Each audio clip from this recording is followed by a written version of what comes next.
Assalamualaikum warahmatullahi wabarakatuh. Selamat pagi semuanya. Saya Nada Irhamawati dan rekan saya Tania Eka Maharani dan Salsabila Mawardah. Kami mahasiswi program studi akuntansi Fakultas Ekonomi dan Bisnis UIN Syarif Hidayatullah Jakarta. Pada kesempatan kali ini izinkan kami untuk menyapa Ibu Zwesti Eko Putri MAK sebagai dosen pengampu mata kuliah akuntansi perbankan.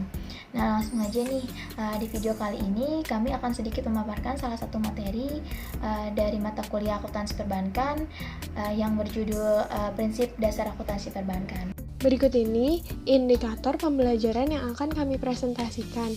Yang pertama, pengertian perbankan. Yang kedua, akuntansi bank. Yang ketiga, laporan keuangan bank. Dan yang terakhir, komponen laporan keuangan bank.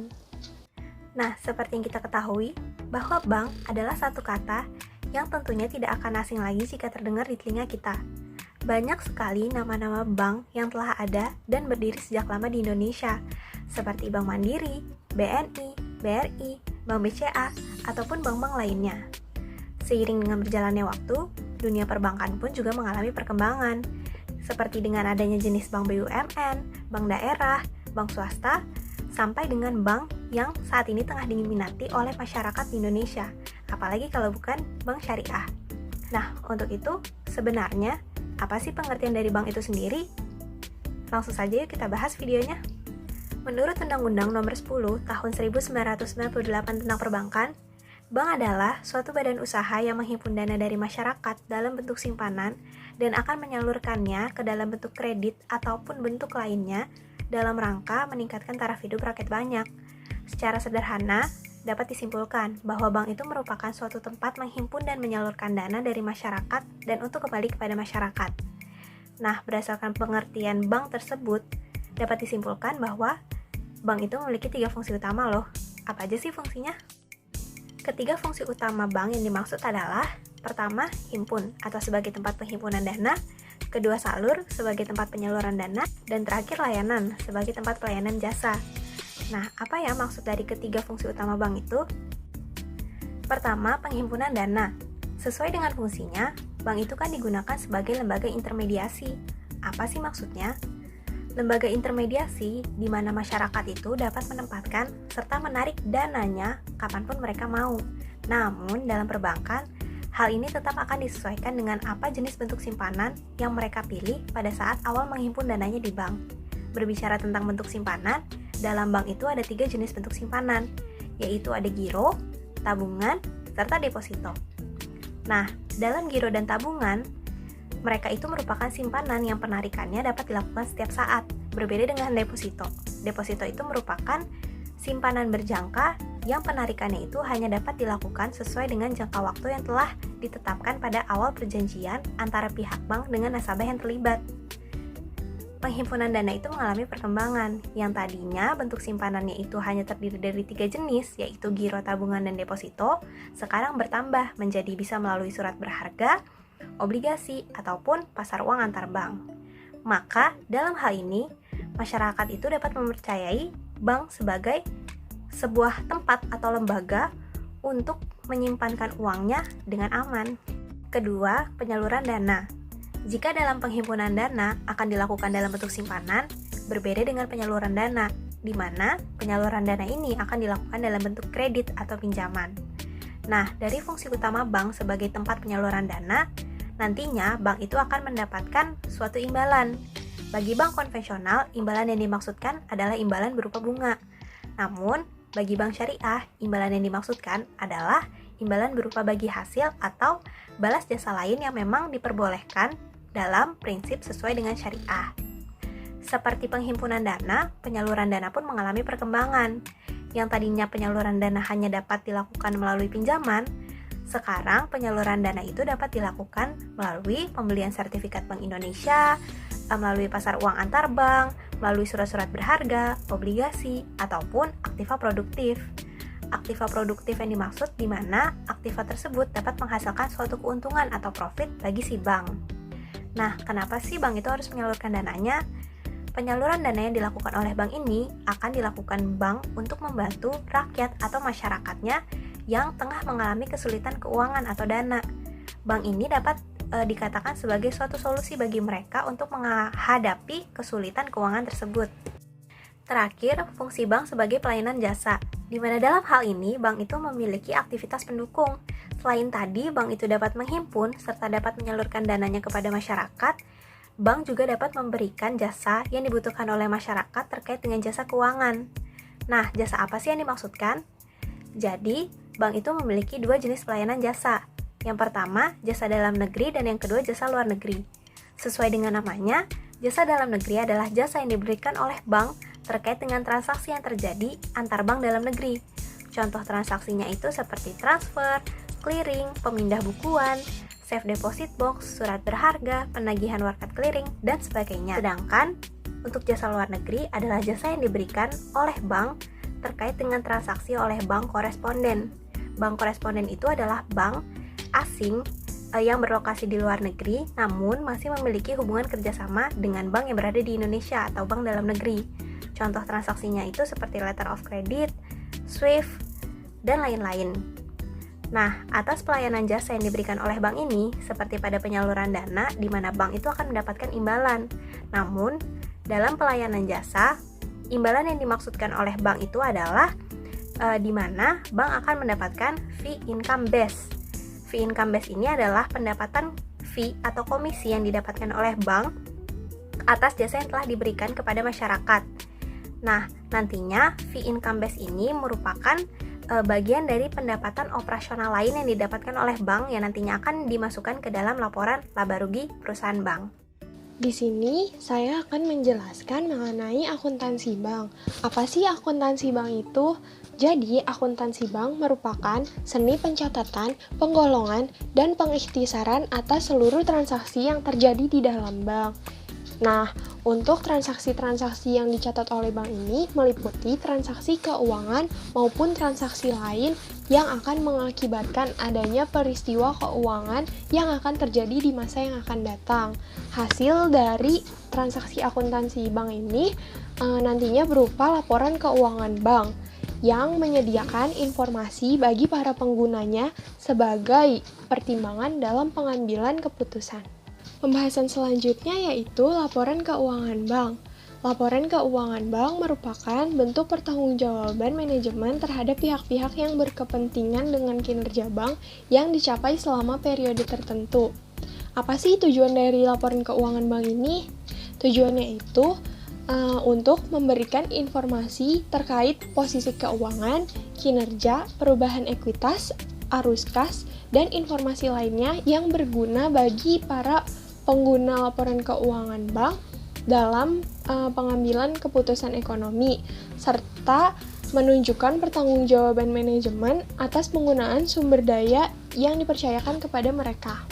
Berikut ini merupakan pihak-pihak pemakai laporan keuangan bank. Yang pertama itu ada pemilik perusahaan atau pemegang saham. Nah, pemilik perusahaan atau pemegang saham ini berhak untuk mengetahui sejauh mana perkembangan dan kondisi keuangan suatu perusahaan. Yang kedua itu manajemen perusahaan. Nah, bagi manajemen, laporan keuangan ini digunakan sebagai salah satu alat evaluasi dan penentu kebijakan selanjutnya. Biasanya cara evaluasinya itu dengan membandingkan laporan keuangan kinerja aktual dengan proyeksi laporan keuangannya. Nah, yang ketiga itu kreditor. Biasanya digunakan untuk menilai kesehatan suatu laporan keuangan. Yang keempat ada investor. Sebelum menanamkan modalnya, biasanya investor ini akan melakukan evaluasi terhadap kinerja perusahaan, yakni dengan mengevaluasi bagaimana kinerja perusahaan melalui laporan keuangan yang telah perusahaan itu sajikan sebelumnya. Selanjutnya yaitu bagi karyawan. Nah, bagi karyawan ini, laporan keuangan menunjukkan kinerja baik buruknya suatu perusahaan yang nantinya akan berdampak pada besar kecilnya bonus yang akan mereka terima. Nah, pemakai laporan keuangan bank lainnya yaitu ada Dinas Perpajakan, Pengelola Pasar Modal, Bank Indonesia, Bapepam, Lembaga Penjamin Simpanan, pengguna industri perbankan, dan pihak lainnya yang memerlukan laporan keuangan bank. Yang keempat, ada komponen atas laporan keuangan pada bank. Berdasarkan Pedoman Akuntansi Perbankan Indonesia atau kita singkat dengan PAPI, revisi 2018 pada bab 2 dan PSAK nomor 1 tahun 2015, komponen laporan keuangan pada bank terdiri dari 5 komponen. Nah, menurut PAPI sendiri, 5 komponen tersebut adalah neraca, laporan laba rugi, laporan perubahan ekuitas, laporan arus kas, dan catatan atas laporan keuangan. Sedangkan berdasarkan PSAK nomor 1 tahun 2015, komponen laporan keuangan terdiri dari laporan posisi keuangan, laporan laba rugi dan penghasilan komprehensif lain, laporan perubahan ekuitas, laporan arus kas, dan catatan atas laporan keuangan. Komponen yang pertama itu ada neraca. Neraca atau kita kenal juga dengan laporan posisi keuangan merupakan laporan yang berisi aset, kewajiban, dan ekuitas bank pada satu periode, di mana aset itu merupakan harta kekayaan yang dimiliki oleh bank yang terdiri dari aset lancar dan aset tetap. Kewajiban merupakan utang dan kewajiban-kewajiban yang menjadi tanggungan bank baik jangka panjang maupun jangka pendek. Sedangkan ekuitas merupakan modal yang dimiliki oleh bank yang terdiri dari modal sendiri atau saham-saham yang telah diterbitkan. Nah, contohnya ini pada laporan posisi keuangan Bank Mandiri tahun 2020 yang tentunya tercatat akun aset, kewajiban, dan ekuitas yang dimiliki selama satu periode, yaitu tahun 2020. Komponen yang kedua itu adalah laporan laba rugi. Laporan laba rugi merupakan laporan yang berisi pendapatan dan beban bank pada periode tertentu. Nah, akun pendapatan ini terdiri dari pendapatan operasional bank dan pendapatan non-operasional bank. Dan biaya ini merupakan biaya yang dikeluarkan bank dalam satu periode yang terbagi menjadi dua juga, yaitu beban operasional dan beban non-operasional. Nah, contohnya ada pada laporan laba rugi Bank Mandiri tahun 2020 yang tentunya tercatat akun pendapatan yang diperoleh dan beban yang dikeluarkan selama satu periode, yaitu tahun 2020. Komponen laporan keuangan yang ketiga itu ada laporan perubahan ekuitas. Nah, laporan perubahan ekuitas ini merupakan laporan yang menunjukkan perubahan ekuitas bank yang menggambarkan peningkatan atau penurunan aset bersih untuk satu periode pelaporan, di mana prinsip pengukuran yang digunakan harus diungkap dalam laporan keuangan tersebut. Nah, laporan perubahan ekuitas ini terdiri dari modal saham, dana setoran tunai, surplus revaluasi aset tetap, dan saldo laba ditahan. Nah, contohnya pada laporan perubahan ekuitas Bank Mandiri tahun 2020 yang tentunya tercatat perubahan ekuitas selama satu periode. Komponen laporan keuangan yang keempat yaitu laporan arus kas. Laporan arus kas adalah laporan yang menunjukkan penerimaan dan pengeluaran kas pada bank dalam satu periode tertentu. Nah, laporan arus kas ini dibagi menjadi 3 aktivitas. Yang pertama, aktivitas operasional yang berisi semua transaksi penerimaan maupun pengeluaran kas yang berasal dari aktivitas operasional. Misalnya, penerimaan dari pendapatan bunga dan pengeluaran kas dari beban bunga. Yang kedua itu ada aktivitas investasi. Nah, aktivitas investasi ini tuh berisi semua transaksi penerimaan dan pengeluaran kas yang berasal dari aktivitas investasi. Misalnya, penerimaan kas dari hasil penjualan aset tetap dan pengeluaran kas dari hasil mengakuisisi aset tetap. Nah, yang ketiga ini ada aktivitas pendanaan. Nah, aktivitas pendanaan ini berisi semua transaksi penerimaan dan pengeluaran kas yang berasal dari aktivitas pendanaan.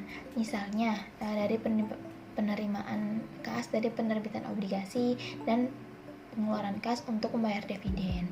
Nah, contohnya itu ada pada laporan arus kas Bank Mandiri tahun 2020 di mana arus kasnya dikelompokkan sesuai dengan aktivitasnya masing-masing. Komponen laporan keuangan yang kelima ada catatan atas laporan keuangan atau kita singkat dengan CALK. Nah, CALK ini merupakan informasi yang terkait dengan semua aktivitas keuangan yang tidak dapat dipisahkan dari laporan keuangan. Nah, CALK ini akan menjelaskan secara rinci semua pos yang ada dalam laporan keuangan agar pembaca dapat memahami semua isi laporan keuangan yang disajikan oleh bank. Nah, seperti contohnya nih, CALK pada Bank Mandiri tahun 2020 yang kita ambil pada akun aset tetap, di mana saldo yang tertera pada akun aset tetap berasal dari tanah, bangunan, kantor, kendaraan, dan lain-lain. Berdasarkan penjelasan tadi, dapat kami simpulkan bahwa fungsi utama bank itu ada 3, yakni menghimpun dana, menyalurkan dana, dan memberikan pelayanan jasa.